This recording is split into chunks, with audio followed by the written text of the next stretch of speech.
ఓం శాంతి. ఈరోజు మురళి 13/5/2026. మధురమైన పిల్లలారా, బాబా ద్వారా మీకు లభించిన సృష్టి ఆది మధ్యాంత జ్ఞానాన్ని మీరు మీ బుద్ధిలో ఉంచుకుంటారు. బాబా ద్వారా మనకి సృష్టి ఆది మధ్యాంత జ్ఞానం లభించింది. దీన్ని మనము మన బుద్ధిలో ఉంచుకుంటాం. కావుననే మీరు స్వదర్శన చక్రధారులు. స్వయం ఆత్మ సృష్టి చక్రంలో ఏ యుగంలో ఎన్ని జన్మలు తీసుకుంది అనేటువంటి విషయాన్ని గుర్తు చేసుకోవడమే స్వదర్శన చక్రధారులు. స్వయంని దర్శించుకునే చక్రమే స్వదర్శన చక్రం. అక్కడ సుదర్శన చక్రం అని చెప్పి శత్రువులను సంహరించినట్లుగా చూపిస్తారు. ప్రశ్న: ఆత్మను పావనంగా చేసేందుకు ఆత్మిక తండ్రి ఏ ఇంజెక్షన్ ఇస్తున్నారు? జవాబు: మన్మనాభవ అనే ఇంజెక్షన్ని ఆత్మిక తండ్రి తప్ప ఇంకెవ్వరూ ఇవ్వలేరు. మధురమైన పిల్లలు, మీరు నన్ను స్మృతి చెయ్యండి అని బాబా అంటారు. స్మృతి ద్వారానే ఆత్మ పావనంగా అవుతుంది. ఇందులో సంస్కృతం మొదలైనవి చదవాల్సిన అవసరం లేదు. మన్మనాభవ అనే ఇంజెక్షన్ ఆత్మిక తండ్రి తప్ప ఇంకెవ్వరూ ఇవ్వలేరు. మధురమైన పిల్లలారా, మీరు నన్ను స్మృతి చెయ్యండి అని బాబా అంటున్నారు. బాబా స్మృతి ద్వారానే ఆత్మ పావనంగా అవుతుంది. ఇంక వేరే ఉపాయమే లేదు. ఇందులో సంస్కృతం మొదలైనవి చదవాల్సిన అవసరం కూడా లేదు. శ్లోకాలన్నీ సంస్కృతంలో ఉన్నాయి కదా, వాటిని చదవాల్సిన అవసరం లేదు. కేవలం మన మనస్సుని భగవంతుని వైపు సంలగ్నం చేయాలి. బాబా హిందీలో స్పష్టమైన పదాలలో వినిపిస్తారు. ఎవరిలో ప్రవేశిస్తారో ఆ శరీరానికి ఏ భాష వస్తే ఆ భాషలో బాబా వినిపిస్తారు. ఆత్మిక తండ్రి మమ్మల్ని పావనంగా తయారు చేసేందుకు ఉపాయాన్ని తెలియచేస్తున్నారన్న నిశ్చయం ఆత్మకి ఎప్పుడైతే ఏర్పడుతుందో అప్పుడు వికారాలను వదిలేస్తూ పోతుంది. బాబా వచ్చినారు మమ్మల్ని పావనంగా చేసేకి. కాబట్టి మాలో ఉండేటువంటి చెడు గుణాలని లేదా వికారాలని ఇప్పుడు వదిలేయాలా అని మనస్సులో పడితే, అప్పుడు నిశ్చయం ఏర్పడితే అప్పుడు వదిలేస్తా పోతారు. ఓం శాంతి. ఓం శాంతి. బాబా ఓం శాంతి అర్థాన్ని పిల్లలకు అర్థం చేయించడం జరిగింది. ఓం శాంతి అంటే నేను ఆత్మ, శాంతి నా స్వధర్మం. ఆత్మ తన పరిచయాన్ని ఇస్తుంది. నా స్వరూపం శాంతి మరియు నేనుండే స్థానము శాంతిధామం. దాన్నే పరంధామము, నిర్వాణధామము అని కూడా అంటారు. దేహాభిమానాన్ని వదిలి ఆత్మాభిమానులుగా అవ్వండి. బాబాను స్మృతి చెయ్యండి అని బాబా కూడా అంటారు. అతడే పతిత పావనుడు. తాము ఒక ఆత్మ అని ఎవ్వరికీ తెలీదు. పాత్రను అభినయించేందుకు ఇక్కడికి వచ్చారు ఈ భూనాటక రంగంలోకి. ఇప్పుడు డ్రామా పూర్తి అవుతోంది. వాపస్ ఇంటికి వెళ్ళాలి. కావుననే నన్ను స్మృతి చేస్తే మీ వికర్మలు వినాశం అవుతాయని బాబా అంటారు. దీన్నే సంస్కృతంలో మన్మనాభవ అంటారు. కానీ నిజానికి బాబా సంస్కృతంలో ఏమీ చెప్పలేదు. బాబా ఈ హిందీ భాషలోనే పిల్లలకు అర్థం చేయిస్తారు. ఏ విధంగా ప్రభుత్వం వారు ఒకే హిందీ భాష ఉండాలి అని అంటారో అలాగే బాబా కూడా హిందీలోనే అర్థం చేయించారు. కానీ ఈ సమయంలో అనేక ధర్మాలు, మఠాలు, మార్గాలు ఉన్న కారణంగా భాషలు కూడా అనేక రకాలుగా తయారు చేశారు. సత్యుగంలో ఇక్కడ ఉన్నన్ని భాషలు ఉండవు. గుజరాత్లో ఉండేవారి భాష వేరు. ఎవరు ఏ ఊర్లో ఉంటారో వారికి అక్కడి భాష తెలుస్తుంది.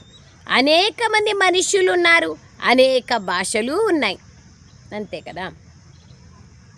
ఆయా భాషలు, లిపి భాష కొన్ని ఉంది, తర్వాత కొన్ని కేవలం మాట్లాడే భాష మాత్రమే ఉన్నాయి. లిపి లేవు, రాత లేదు. అలాగా అనేక రకరకాల ప్రాంతాలను బట్టి రకరకాల భాషలు. సత్యుగంలో ఒకే ధర్మం, ఒకే భాష ఉంటుంది. ఇప్పుడు పిల్లలైన మీ బుద్ధిలో సృష్టి ఆది మధ్యాంత జ్ఞానం ఉంది. ఇది ఏ శాస్త్రాల్లోనూ లేదు. ఏదైనా శాస్త్రాల్లో ఉంటే బాబా వచ్చి చెప్పాల్సిన అవసరం ఏముంది? ఈ జ్ఞానం ఉన్న శాస్త్రం ఏదీ లేదు. మనకు కూడా అంత కష్టం ఉండదు, ఫలానా శాస్త్రంలో రాసినారని చెప్పేయచ్చు. కానీ మనుషులు రాసిండేది బాబా చెప్పేది ఒకటే అయితే ఇంకా బాబా ఎందుకు రావాలి? రావాల్సిన అవసరం లేదు కదా. కల్పం ఆయుష్ గురించి ఎక్కడా రాయలేదు, అలాగే ఎవరికీ తెలియదు. సృష్టి ఒక్కటే, ఆ సృష్టి చక్రంలాగా తిరుగుతూ ఉంటుంది. కొత్తది పాతదిగా, పాతది కొత్తదిగా అవుతుంది. దీన్నే స్వదర్శన చక్రము అంటారు. ఎవరికైతే ఈ చక్ర జ్ఞానం ఉందో వారిని స్వదర్శన చక్రధారులు అంటారు. అంటే సృష్టి చక్రం గురించి మనకు జ్ఞానం ఎంత స్పష్టంగా ఉంటే అంత స్పష్టంగా ఉండాలి. దాన్ని యథార్థంగా కూడా మనం అర్థం చేసుకోవాలి. అప్పుడే స్వదర్శన చక్రధారులుగా అవుతాం. ఎంత స్వదర్శన చక్రం తిప్పుతామో అంత అన్ని చక్రాల నుంచి బుద్ధి దూరం అయిపోతుంది. ఈ సృష్టి చక్రం ఎలా తిరుగుతుందో ఆత్మకు జ్ఞానం ఉంది. కానీ వారు కృష్ణునికి విష్ణువుకి సుదర్శన చక్రాన్ని చూపించారు. అది రాక్షసులను సంహరించినట్లుగా, శత్రువులను సంహరించినట్లుగా, ఆ చక్రంతో హింస చేసినట్లుగా చూపిస్తారు. నిజానికి వారికి జ్ఞానం లేదని ఇప్పుడు బాబా అర్థం చేయిస్తున్నారు. దేవతలకి ఈ జ్ఞానం ఎందుకు ఉంటుంది? దేవతలకి ఈ జ్ఞానం ఉంటే కింది దిగుతా మేము ఏకదం పతితులైపోతాము, వికారీలైపోతాము అని పావన దేవతలకు ఈ జ్ఞానం వస్తే ఇంకా అసలు వాళ్ళకు ఆడుండే సుఖం కూడా అనుభవం చేయలేరు కదా. ఎట్లా మనకు నువ్వు ఇంకొక 6 నెలలకు చనిపోతావు అంటే ఎట్లుంటుంది? కంప్లీట్గా ఇప్పటి నుంచినే ఇంకా అయ్యో ఇంకా 6 నెలలకంట అని 3 నెలలకే చనిపోతారు. అట్లాగే సత్యుగంలో ఎప్పుడు మనం కింది దిగుతామనే జ్ఞానం ఉండదు. ఉంటే అక్కడి సుఖాన్ని అనుభవం చేయలేం. ఎవరికైతే ఈ చక్ర జ్ఞానం ఉందో వారిని స్వదర్శన చక్రధారులు అంటారు. ఈ సృష్టి చక్రం ఎలా తిరుగుతుందో ఆత్మకు జ్ఞానం ఉంటుంది. కానీ వారు కృష్ణునికి విష్ణువుకి స్వదర్శన చక్రాన్ని చూపించారు. నిజానికి వారికి జ్ఞానం లేదని ఇప్పుడు బాబా అర్థం చేస్తున్నారు, విష్ణువుకిను కృష్ణునికి. సృష్టి ఆది మధ్యాంత జ్ఞానం ఒక్క బాబాయే ఇస్తారు. ఇదే స్వదర్శన చక్రం. అంతేగాని ఇందులో హింస విషయం లేదు. అహింసా పరమో ధర్మ అనే దేవతలు హింస ఎలా చేస్తారు? దాంతో శిరస్సుని ఖండించినారు. ఈ అసత్యమైన విషయాలన్నీ రాసేసినారు. ఆ టైంలో మనుషుల బుద్ధి ఎలా ఉంటే అలా రాసేసినారు. ఈ జ్ఞానం బాబా తప్ప ఇంకే మనుష్య మాత్రులు ఇవ్వలేరు. మనుషులను ఎప్పుడూ భగవంతుడని అనడానికి వీల్లేదు. బ్రహ్మ విష్ణు శంకర్లనే దేవతలని పిలుస్తారు. బాబా మహిమ ఏదైతే ఉందో అది దేవతలకు ఉండదు. బాబా మహిమ సర్వగుణాలకు సాగర్లు, దేవతల మహిమ సర్వగుణ సంపన్నులు అంటారు అంతే.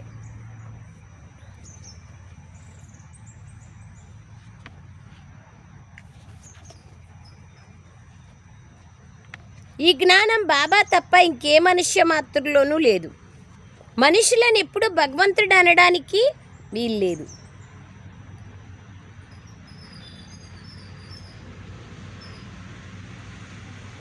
బ్రహ్మ విష్ణు శంకర్లనే దేవతలని పిలుస్తారు. బాబా మహిమ ఏదైతే ఉందో అది దేవతలకు కూడా లేదు. బాబా రాజయోగాన్ని నేర్పిస్తున్నారు. తండ్రికున్న మహిమయే పిల్లలది.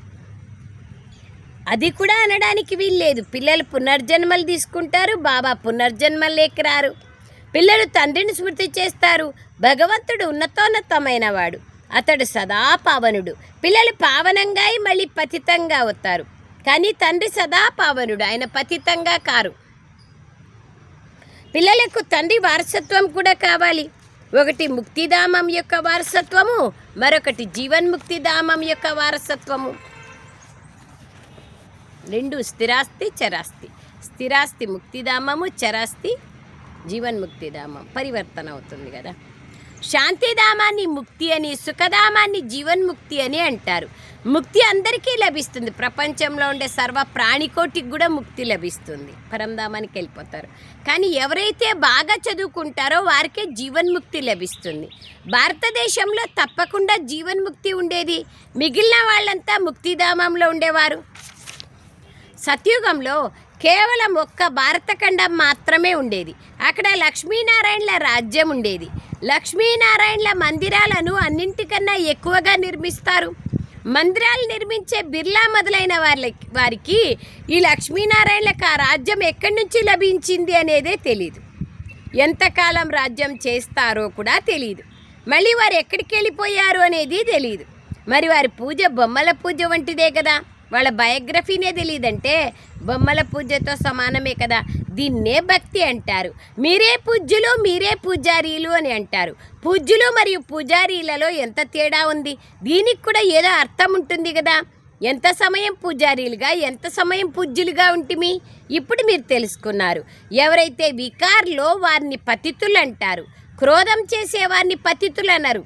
ఎవరైతే వికారాల్లోకి వెళ్తారో వారినే పతితులు అంటారు.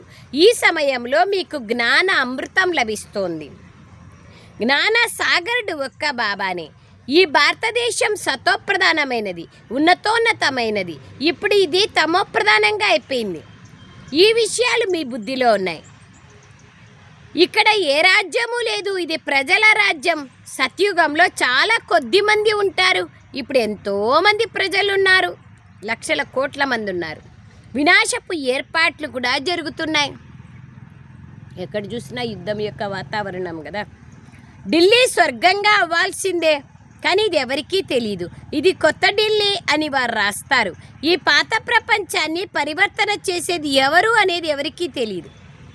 ఇది ఏ శాస్త్రాల్లోనూ లేదు. అర్థం చేయించేవారు ఒక్క శివబాబానే. ఇప్పుడు పిల్లలైన మీరు కొత్త ప్రపంచం కోసం ఏర్పాట్లు చేసుకుంటున్నారు. కొత్తింటి కోసం ఎట్లా ఏర్పాటు చేసుకుంటామో అట్లా కొత్త ప్రపంచం కోసం ఏర్పాట్లు చేసుకుంటాం. స్వయంని తయారు చేసుకోవడమే ఏర్పాటు.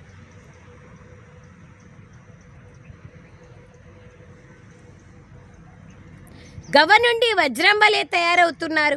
భారతఖండం ఎంత సుసంపన్నంగా ఉండేది. అప్పుడు ఇంకా వేరే ధర్మం ఉండేది కాదు. ఇప్పుడు అనేక ధర్మాలు ఉన్నాయి. ఇప్పుడు మీరు దయాహృదయులైన బాబాని స్మృతి చేస్తారు. భారతఖండం సుఖధామంగా ఉండేది. ఇది మర్చిపోయారు. ఇప్పుడు భారతఖండం యొక్క పరిస్థితి ఎలా ఉందో చూడండి. అసలు భారతఖండం స్వర్గంగా ఉండేది. ఇది బాబా జన్మస్థానం కదా. కావున డ్రామానుసారంగా వారికి దయ కలుగుతుంది. బాబాకు భారతదేశాన్ని ప్రాచీన దేశం అని కూడా అంటారు. క్రీస్తుకి 3000 సంవత్సరాల పూర్వం భారతఖండం స్వర్గంగా ఉండేది. అప్పుడు ఇంకా వేరే ఏ ధర్మము ఉండేది కాదు. ఇప్పుడు ఈ భారతదేశం పూర్తిగా కింద పడిపోయింది. అంటే ధర్మభ్రష్టం, కర్మభ్రష్టం అయిపోయింది. భారతదేశం మా దేశం, ఇది అన్నింటికన్నా ఉన్నతమైంది అంటారు. మేరా భారత్ మహాన్ అని. దీన్ని హెవెన్, స్వర్గం, బహిస్తా అంటారు. భారతదేశ మహిమ గురించి ఎవరికీ తెలీదు. బాబాయే వచ్చి భారతదేశపు కథను అర్థం చేయిస్తున్నారు. భారతదేశ కథ అంటే ప్రపంచ కథ. దీన్నే సత్యనారాయణ కథ అని కూడా అంటారు. పూర్తి 5000 సంవత్సరాల క్రితం భారతదేశంలో లక్ష్మీనారాయణల రాజ్యం ఉండేది. వారి చిత్రాలు కూడా ఉన్నాయి. కానీ వారికి రాజ్యం ఎలా లభించింది? సత్యుగానికి ముందు ఏముండేది? సంగమయుగానికి ముందు ఏముంది? కలియుగం ఎప్పుడుండేది? ఎన్ని సంవత్సరాలు? ఇప్పుడు సంగమయుగంలో ఉన్నాము. ఈ అన్ని విషయాలు తెలియవు. ఎన్ని విషయాలు చెప్తారు చూడండి బాబా. ఇవి వాళ్ళకి తెలియవు, ఇవి వాళ్ళకి తెలియవు అంటూనే ఉంటారు, చెప్తూనే ఉంటారు. ఎన్ని విషయాలు బాబా మనకు రోజు రోజు చెప్తున్నారు. ఇది సంగమయుగం. ఇందులో బాబా రావాల్సి ఉంటుంది. ఎందుకంటే ఇప్పుడు పాత ప్రపంచం కొత్తదిగా మారాల్సి ఉంది.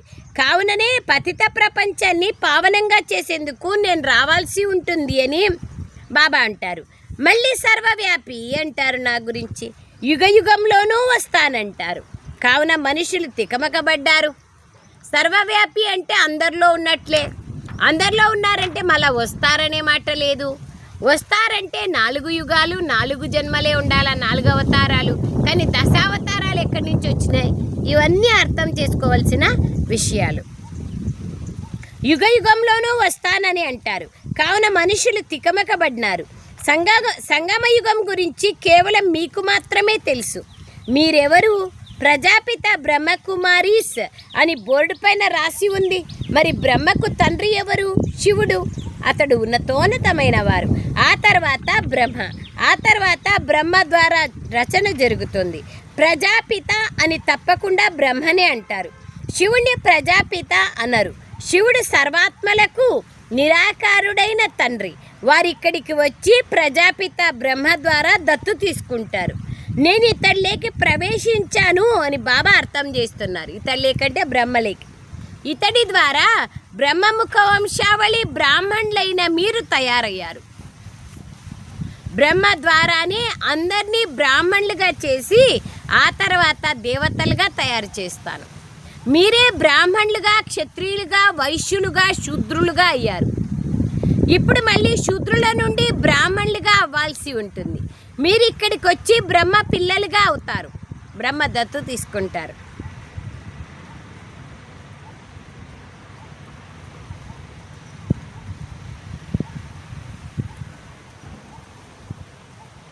మరి బ్రహ్మ ఎవరి సంతానం? బ్రహ్మ తండ్రికి పేరేదైనా ఉందా? అతడు శివుడు, నిరాకారుడైన తండ్రి. వారొచ్చి ఇతడిలోకి ప్రవేశించి దత్తు తీసుకుంటారు. ముఖవంశావళిని తయారు చేస్తారు. నేను ఇతడు అనేక జన్మల అంతిమంలో ప్రవేశిస్తానని బాబా అంటారు. ఇతడు నావాడిగా అవుతాడు. బ్రహ్మ సన్యాసాన్ని స్వీకరిస్తారు. దేని సన్యాసం? పంచవికారాల సన్యాసం. ఇల్లు వాకిళ్ళు వదలాల్సిన పని లేదు. గృహస్థ వ్యవహారంలో ఉంటూ పవిత్రంగా ఉండాలి. నన్నొక్కడినే స్మృతి చేస్తే మీ వికర్మలు వినాశం అవుతాయి. ఇదే యోగం. దీని ద్వారా మలినాలు తొలగిపోతాయి. ఆత్మలో ఉండే మలినాలు మరి సత్వప్రధానంగా అయిపోతారు. భక్తిలో ఎన్ని గంగా స్నానాలు చేసినా, జపతపాదులు చేసినా కిందికి దిగుతూనే వస్తారు. సత్వప్రధానులుగా ఉండేవారు ఇప్పుడు తమోప్రధానులుగా అయ్యారు. మళ్ళీ సత్వప్రధానులుగా ఎలా అవ్వాలి అనేది ఒక్క బాబా తప్ప ఇంకెవ్వరూ అర్థం చేయించలేరు.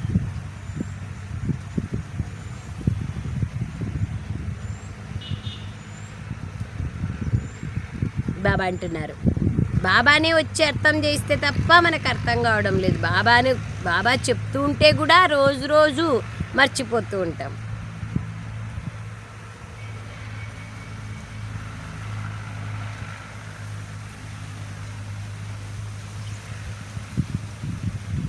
నన్నొక్కడినే స్మృతి చెయ్యండి అని బాబా పూర్తి సహజమైన విధానాన్ని చెప్తున్నారు.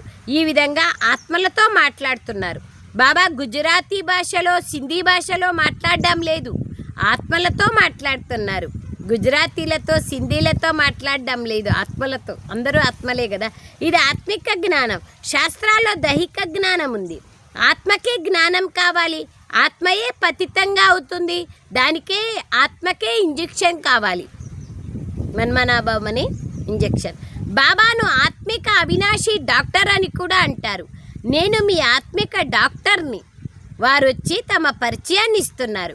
మీ ఆత్మ పతితంగా అయిన కారణంగా శరీరం కూడా రోగిగా అయిపోయింది. ఈ సంగమ యుగంలో భారతవాసులు మరియు మొత్తం ప్రపంచమంతా నరకవాసీలుగా ఉంది.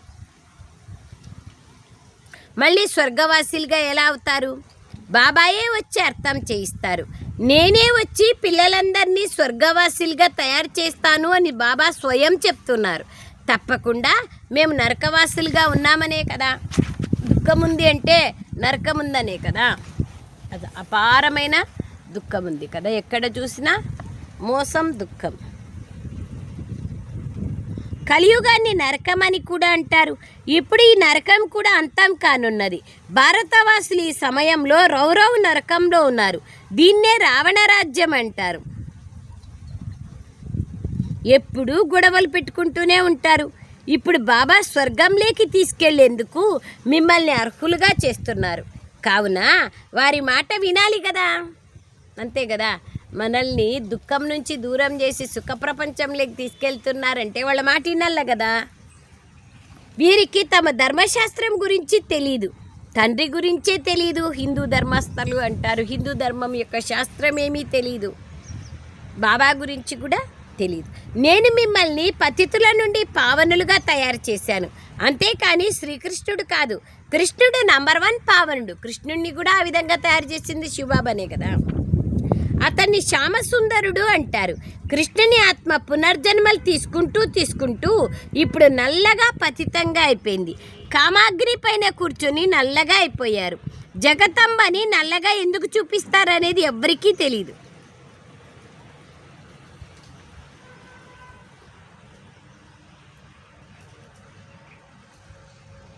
ఏ విధంగా కృష్ణుని నల్లగా చూపించారో అలాగే జగతంబని కూడా నల్లగా చూపించారు. ఇప్పుడు మీరు నల్లగా ఉన్నారు పతితులుగా, మళ్ళీ మీరు సుందరంగా అవుతారు. భారతదేశం చాలా సుందరంగా ఉండేది దేవతలుగా ఉన్నప్పుడు, పవిత్రంగా ఉన్నప్పుడు. ఇది అర్థం చేయించాలి మీరు. ఆ సౌందర్యమును చూడాలనుకుంటే అజ్మీర్లో చూడండి, గోల్డెన్ టెంపుల్ చాలా బాగా సుందరంగా అలంకరించినారు గోల్డ్ ప్లేట్తో.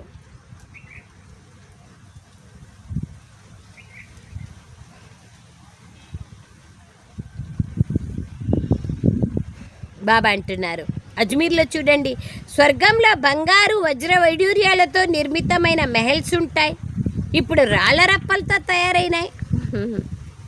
అది కూడా కష్టం, ఎన్ని కోట్లు డబ్బులు. అన్నీ తమో ప్రధానమైపోయాయి. శివబాబా మరియు దాదా అయిన బ్రహ్మ ఇరువురు కలిసి ఉన్నారు, కావుననే బాబ్దాదా అని అంటారు. వారసత్వం శివబాబా ద్వారా లభిస్తుంది, దాదా నుండి లభించదు. దాదా కూడా శివుని ద్వారానే తీసుకుంటారు.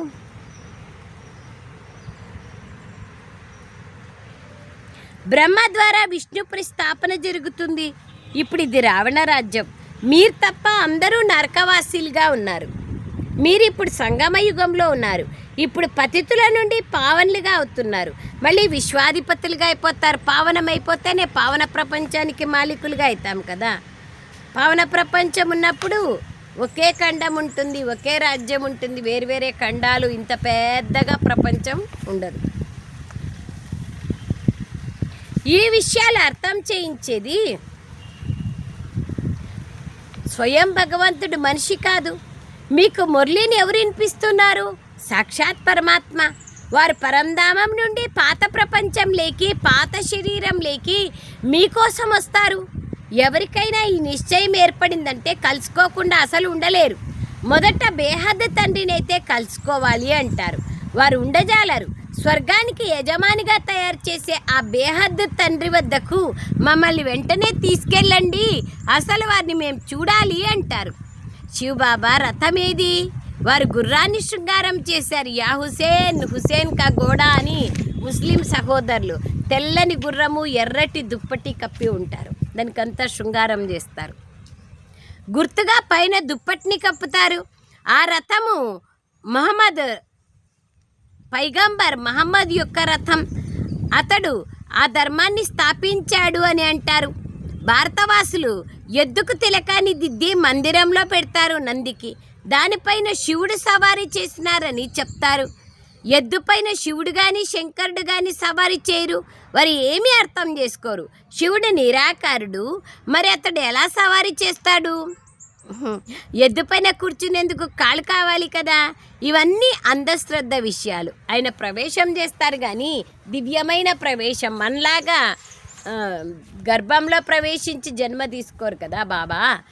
కేవలం దివ్య ప్రవేశము చేస్తారు. మన కోసం, మనల్ని చదివించడం కోసం బ్రహ్మబాబాలో ప్రవేశిస్తారు. ఇవన్నీ ప్రపంచంలో వాళ్ళు తయారు చేసినవన్నీ అంధశ్రద్ధ విషయాలు, అంతే కదా. గుడ్డిగా ఏది తోచితే అది ఎవరికి ఏం తోచిందో అది చేస్తూ వచ్చినారు. అచ్చా, मीठे मीठे सिखलदे बच्चों प्रति मात पिता बाप दादा का याद प्यार और गुड मॉर्निंग। रूहानी बाप की रूहानी बच्चों को नमस्ते। हम रूहानी बच्चों की रूहानी मात पिता बाप दादा को याद प्यार गुड मॉर्निंग और नमस्ते नमस्ते नमस्ते बाबा नमस्ते। ధన్యవాదాలు తండ్రి. సారాంశం బాబా అంటున్నారు, బాబా ద్వారా లభించిన జ్ఞానామృతాన్ని తాగుతూ ఇతరుల చేత కూడా తాగించాలి. అంటే బాబా యొక్క జ్ఞానాన్ని వినాలి, ఇతరులకు కూడా వినిపించాలి.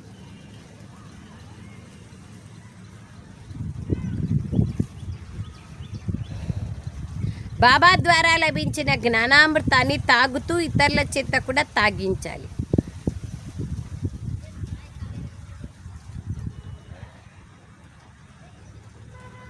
పూజారుల నుండి పూజ్యులుగా అయ్యేందుకు వికారాలను త్యజించాలి.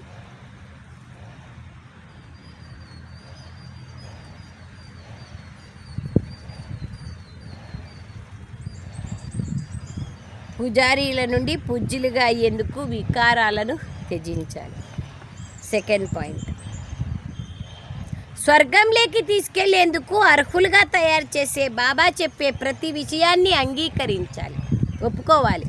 పూర్తి నిశ్చయ బుద్ధి కలవారిగా కావాలి. కేవలం ఒప్పుకునేదే కాదు, ఆ విధంగా మనము నడుచుకోవాలి, శ్రీమతం పైన నడుచుకోవాలి.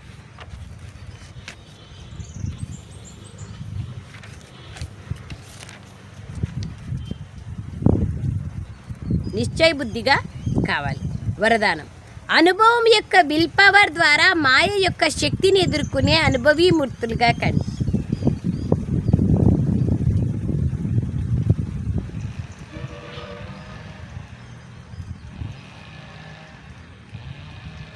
మాయ యొక్క విల్ పవర్ ద్వారా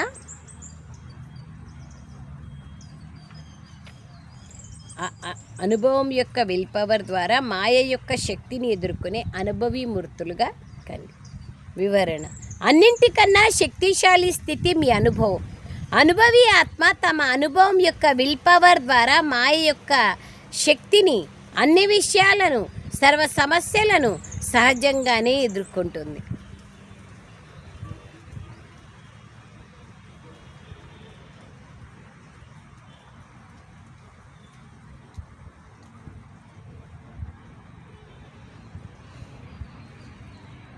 బాబా అంటున్నారు, మాయ యొక్క ఎటువంటి శక్తినైనా, అన్ని విషయాలను, సర్వ సమస్యలను సహజంగానే ఎదుర్కోగలదు విల్ పవర్.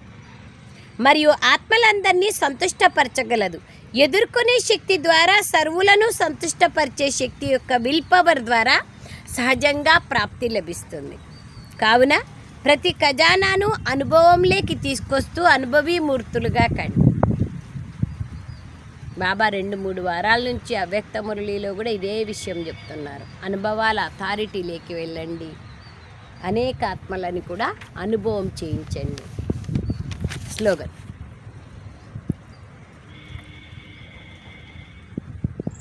ఒకరు ఇంకొకరిని చూసేకు బదులుగా స్వయంని చూసుకోండి, స్వయంని మార్చుకోండి.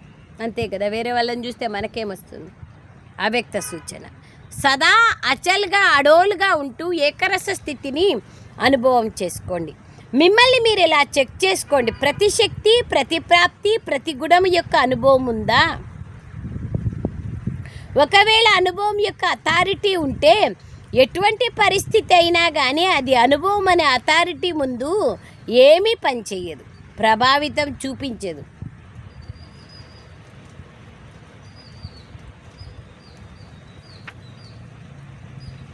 ప్రభావితము చేయదు, దాని యొక్క శక్తిని కూడా చూపించదు. అనుభవీమూర్తులు ఎప్పుడూ ఎటువంటి పరిస్థితుల్లోనైనా అచల అడోలుగా ఉంటారు, అలజడిలోకి రారు. ఎందుకంటే అన్నింటికంటే అతిపెద్ద అథారిటీ అనుభవం యొక్క అథారిటీ. ఏ సమయంలో ఏ శక్తి అవసరమో దాన్ని ఆహ్వానించండి, అది క్షణంలో సహయోగిగా అవుతుంది. సీట్ పైన సెట్ అయి ఆహ్వానిస్తే అది క్షణంలో హాజరు అవుతుంది. అచ్చా, ఓం శాంతి. ధన్యవాదాలు బాబా.